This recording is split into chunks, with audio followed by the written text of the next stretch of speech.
It's over the top. It's huge. In your wildest dreams, you can't imagine this splendor waiting on this cliff in Rhode Island. Well, welcome. This is the Breakers. This is probably one of the preeminent Gilded Age properties in America. It is a National Historic Landmark. It was completed in 1895 for Mr. and Mrs. Cornelius Vanderbilt II. And going inside takes you 120 years into history. The handcrafted interior is breathtaking.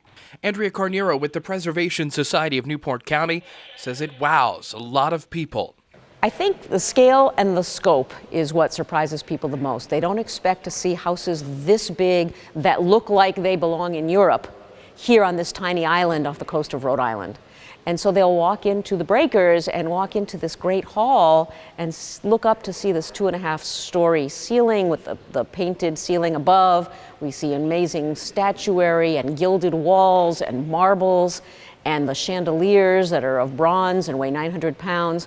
It is the sheer scale, I think, that strikes people at first. Mark Twain called these decadent homes gilded mansions. What was a backhanded takedown of the steam age 0.1% is really the only way to describe things like this platinum leaf inlay on the walls of the morning room. The Breakers is filled with detail that you just wouldn't see today, but I think the most interesting fact is that this was the summer home. At the time, the Vanderbilt family really was one of the richest families in America.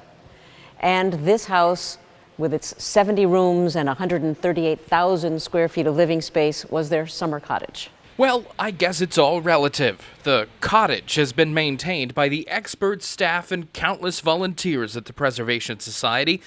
It's here for you to see as part of the Cessna Pilot Society fly out to Newport. But what would old Cornelius II think about we simple pilots touring his masterpiece? We think he would love it. He really was a very astute businessman. He ran the New York Central Railroad.